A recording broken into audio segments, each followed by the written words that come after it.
और सभी बच्चे ठीक हो? चलिए ठीक ही होने चाहिए। देखिए मैंने तुमको कार्नोट चक्र का जो पूरा कार्य होता है वो बता दिया था कि कार्नोट चक्र में जो कार्य होता है अपने पास वो कितना होता है अपने पास, बताइए। कि जो कुल टोटल मैंने कार्य निकलवाया था W बराबर R T1 माइनस T2 और कितना बताया था log VB अपॉन VA, यही बताया था। कार्नोट चक्र जो कुल टोटल होता है कार्य वो ही होता है, और कुल टोटल कार्य क्या होता है W बराबर W1 plus W2 plus W3 plus W4। Clear? W1 को अपन किस नाम से जानते हैं? समतापी प्रसार या प्रथम प्रक्रम द्वारा किया गया कार्य, या रुद्धोष्म प्रसार द्वारा किया गया कार्य किससे डिनोट करते हैं? W2 समतापी संपीड़न द्वारा किया गया कार्य किससे डिनोट करते हैं अपन, बताइए? W3। और चौथा होता है अपने पास रुद्धोष्म संपीड़न, या उसे चतुर्थ प्रक्रम बोल दीजिए, उसके द्वारा किया गया कार्य क्या होता है? W4। क्लियर?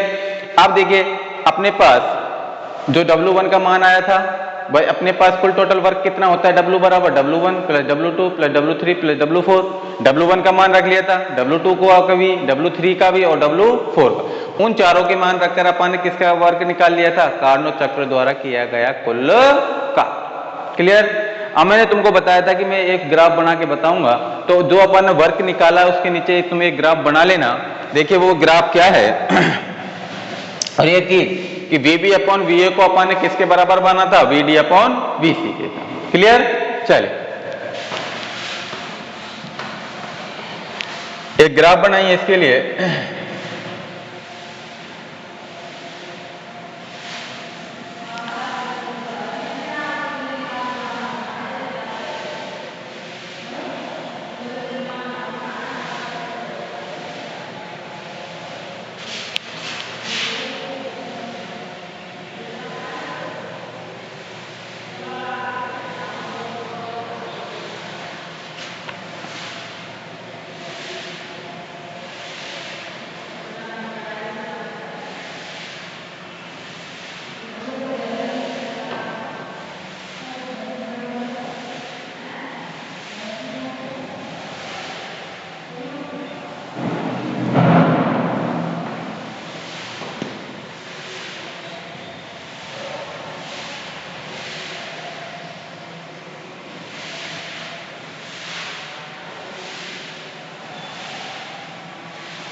बना लीजिए इसको जल्दी।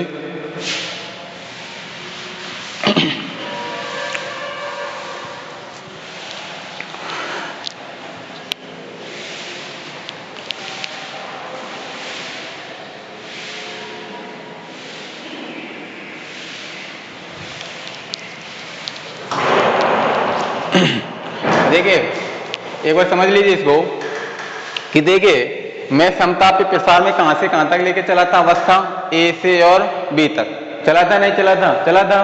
और उसमें अपने पास अवस्था में जो अपने पास हम जानते हैं कि कार्नोट चक्र में क्या होता है, दाब और आयतन में क्या होता है, परिवर्तन होता है। तो इसलिए जब मैंने दाब और आयतन लिए तो अवस्था ए के लिए क्या हो जाएगा, पी ए बी ए, और अवस्था बी के लिए क्या हो जाएगा, पी बी बी बी।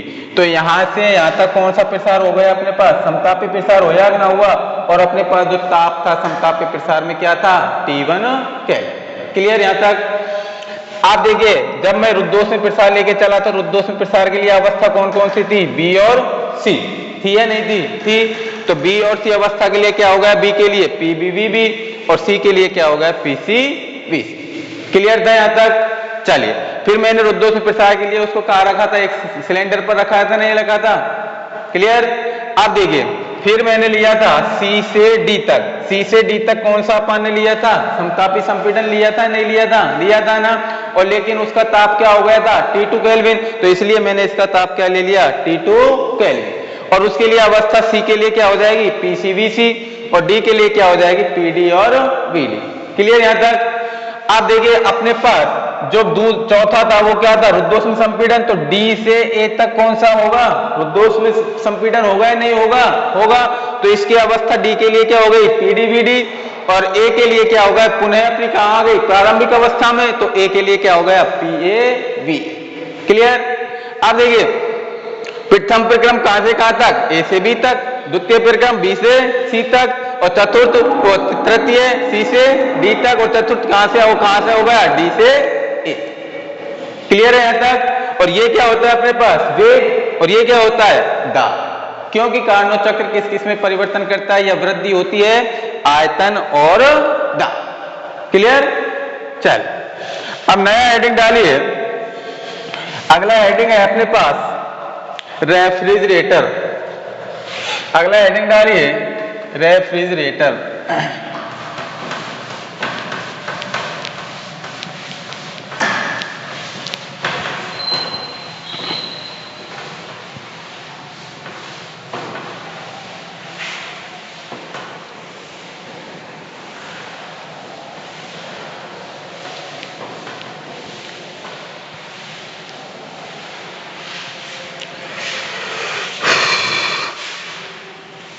देखिए रेफ्रिजरेटर जो होता है वो कार्नो जो अपने पास ऊष्मा इंजन होता है उसके क्या होती है, विपरीत युक्ति होती है कि जो भी अपने पास रेफ्रिजरेटर होगा वो कार्नो चक्र के विपरीत क्या करता है, कार्य करता है। क्लियर सभी को। और इसमें देख जो कार्यकारी पदार्थ होता है, क्या होता है, कार्यकारी पदार्थ से क्या करना पड़ता है, बाहर से क्या करना पड़ता है, कार्यकारी पदार्थ से बाहर से कार्य करना पड़ता है। इसलिए वो Q1 ऊष्मा Q2 ऊष्मा क्या कर लेता है, ग्रहण कर लेता है, सिंक, और वो किसको दे देता है, स्रोत किसको दे देता है, Q1 को दे देता है। क्लियर। वो Q1 में क्या कर देता है, स्थानांतरित कर देता है। क्लियर। तो लिखिए इसमें रेफ्रिजरेटर, हेडिंग डालिए, हेडिंग है अपनी रेफ्रिजरेटर, रेफ्रिजरेटर, रेफ्रिजरेटर लिखिए इसमें रेफ्रिजरेटर, रेफ्रिजरेटर ऊष्मा इंजन, ऊष्मा इंजन, ऊष्मा इंजन की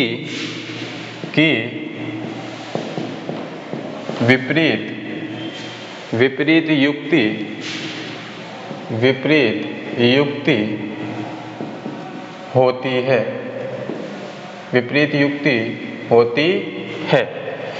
क्लियर। तो इसमें लिख लेना, इसमें कार्यकारी पदार्थ पर, इसमें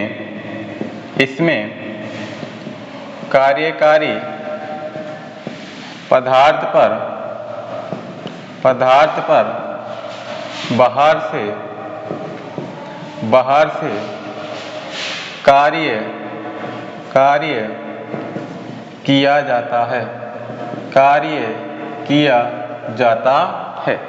कि रेफ्रिजरेटर ऊष्मा इंजन की क्या होती है, विपरीत युक्ति होती है, इसलिए कार्यकारी पदार्थ में उससे बाहर से क्या करना पड़ता है, कार्य करना पड़ता है। तो नीचे लिखिए जिसमें यह सिंक, जिसमें यह सिंक से कितनी ऊष्मा ग्रहण करेगा? सिंक से Q2, सिंक से Q2 ऊष्मा ग्रहण करता है, ग्रहण करता है, Q2 ऊष्मा ग्रहण करता है तथा Q1 ऊष्मा स्रोत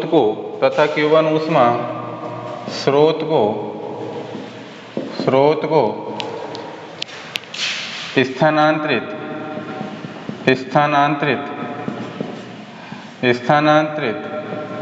कर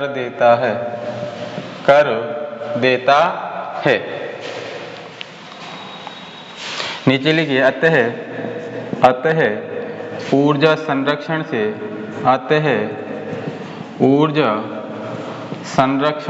क्या बताया था मैंने? ऊर्जा संरक्षण से कि Q1 बराबर W प्लस Q2, तो W बराबर कितना आ जाएगा? Q1 minus Q2। Clear? W बराबर Q1 माइनस Q2। उतारिए जल्दी।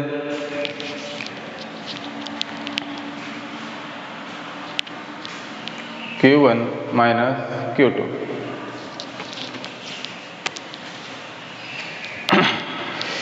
अगला हेडिंग डालिए, रेफ्रिजरेटर का कार्य गुणांक। रेफ्रिजरेटर का कार्य गुणांक। रेफ्रिजरेटर का कार्य गुणांक।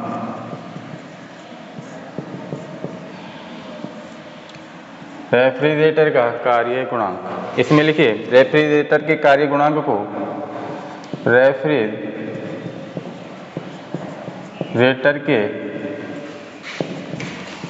कार्य गुणांक को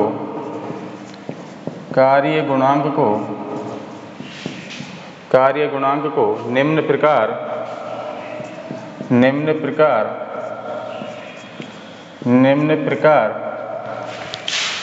परिभाषित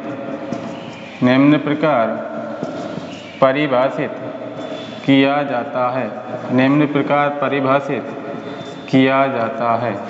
तो नीचे लिख लीजिए, कार्य गुणांक बराबर कितना आ जाएगा अपने पास? Q2 plus W। तो हम जानते हैं कि चूंकि W बराबर क्या होता है? Q1 माइनस Q2, तो नीचे लिख देना, दिस इंप्लाइज दैट कार्य गुणांक बराबर कितना आ जाएगा? Q2 के जब W बराबर Q1 माइनस Q2 है, तो अपने पास कितना आ जाएगा? कार्य गुणांक बराबर Q2 अपॉन कितना आ जाएगा? Q1 minus Q2। तो कार्य गुणांक बराबर कितना आ गया अपने पास?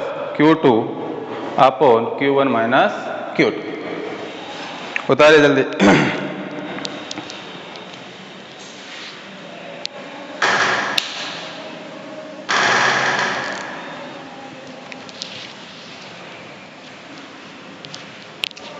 दोबारा देख लीजिए, जो रेफ्रिजरेटर होता है वो जो अपने ऊष्मा इंजन होती है उसके तो क्या करता है? विपरीत कार्य करता है, लेकिन वो सिंक से क्या करता है? Q2 ऊष्मा ग्रहण करने के पश्चात स्रोत से Q1 ऊष्मा क्या कर देता है?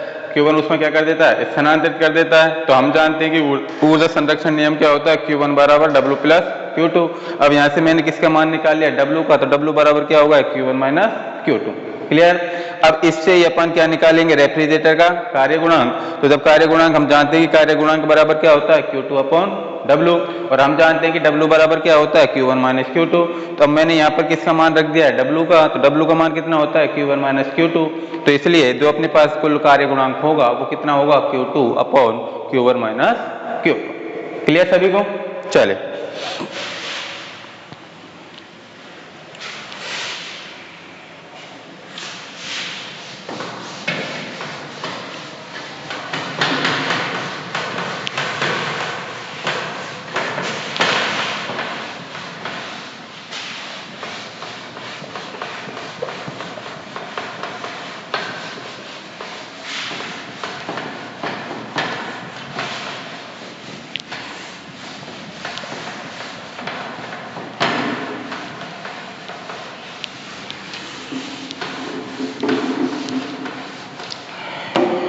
नीचे लिखिए जो ये समीकरण आया है ना अपने पास, कौन सा, कार्य गुणांक बराबर Q2 upon Q1 minus Q2, तो नीचे लिखिए उपरोक्त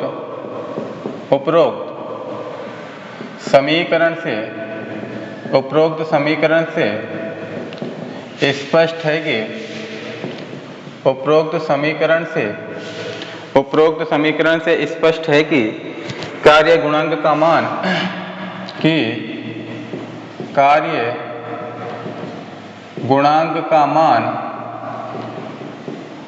एक से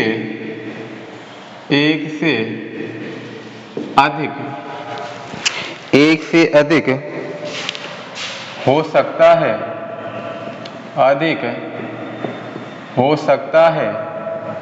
क्योंकि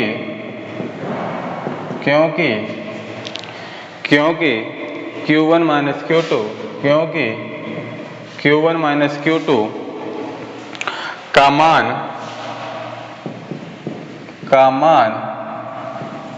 का मान Q2 से कम, Q1 माइनस Q2 का मान Q2 से कम होना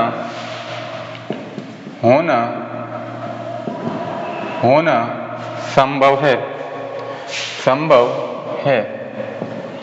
अर्थात रेफ्रिजरेटर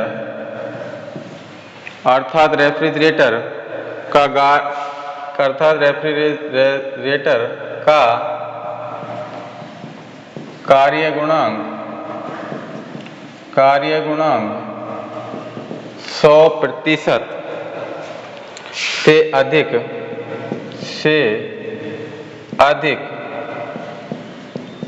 हो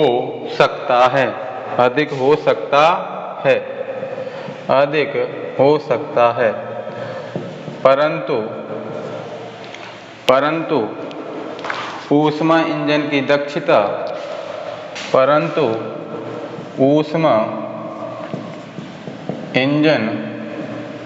दक्षता क्या होती है? ऊष्मा इंजन की दक्षता नीटा बराबर Q1 minus Q2 upon Q2, Q1 minus Q2 upon Q1।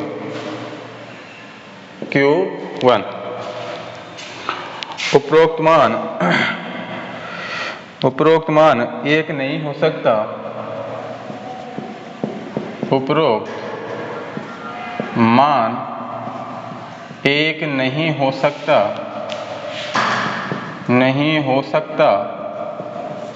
उपरोक्त मान एक नहीं हो सकता क्योंकि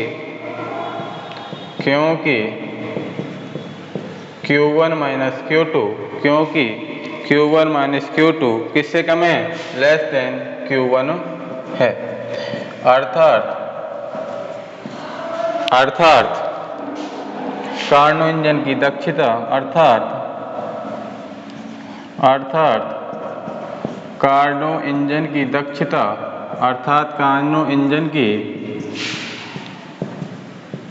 दक्षता कितनी हो सकती है? 100% या उससे अधिक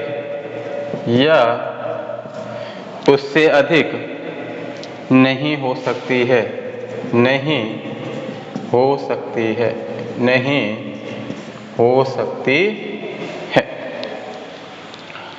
उपरोक्त समीकरण से स्पष्ट है कि कार्य गुणांक का मान क्या हो सकता है? एक से अधिक हो सकता है क्योंकि Q1 माइनस Q2 का मान किससे कम है? Q2 से।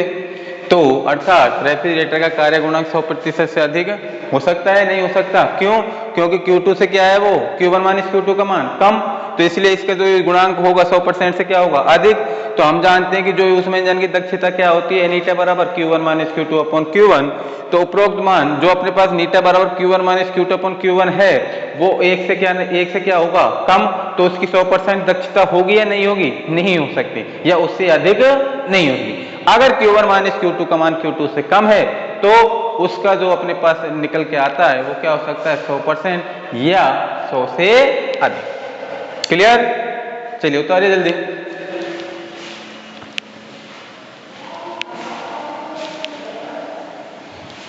जल्दी उतारिए।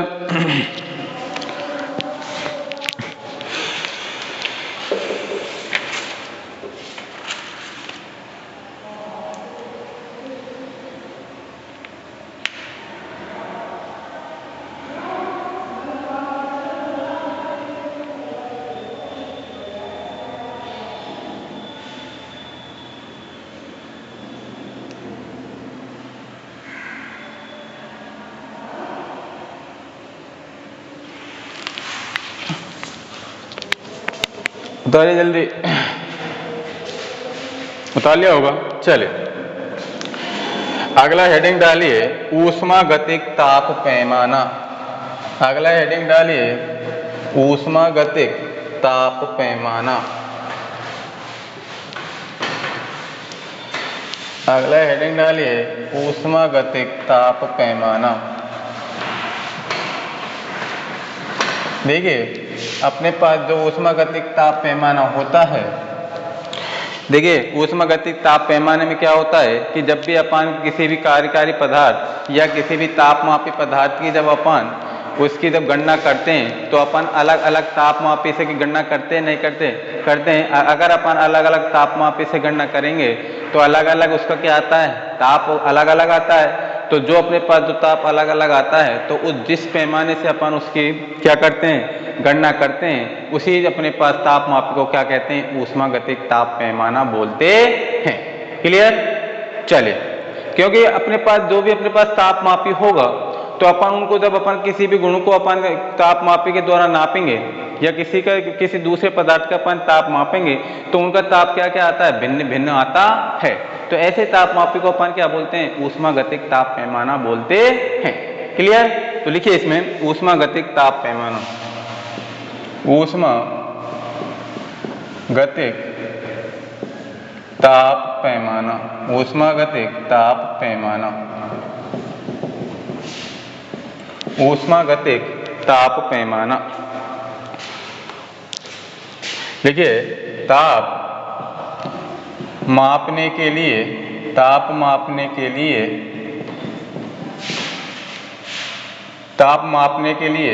प्रयुक्त ताप मापने के लिए प्रयुक्त सभी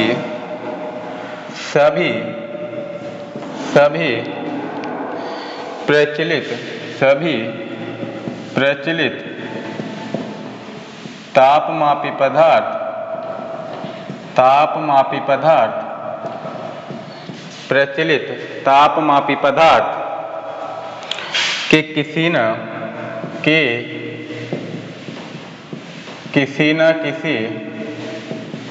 किसी न तापमापी पदार्थ के किसी न किसी गुण का उपयोग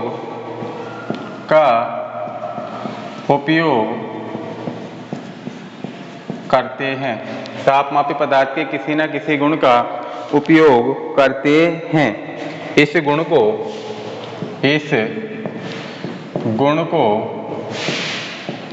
तापमापक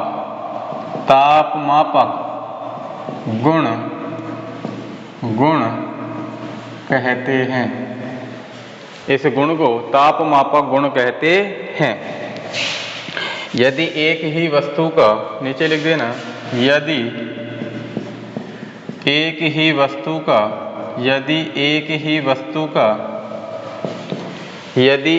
वस्तु का ताप अलग अलग तापमापियों से नापा जाए तो उसमें क्या होगी, भिन्नता। तो उसमें भिन्नता होती है। केल्विन ने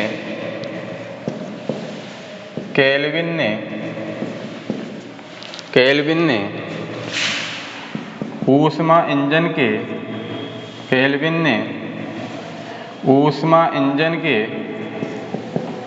ऊष्मा इंजन के आधार पर ऊष्मा इंजन के आधार पर ऊष्मा इंजन के आधार पर एक ऐसे ताप पैमाने की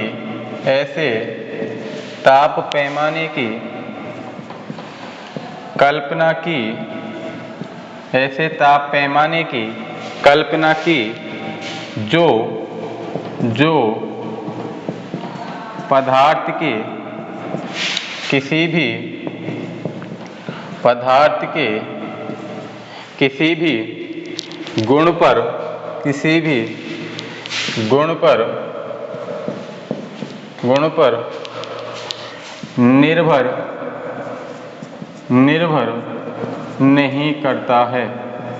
निर्भर नहीं करता है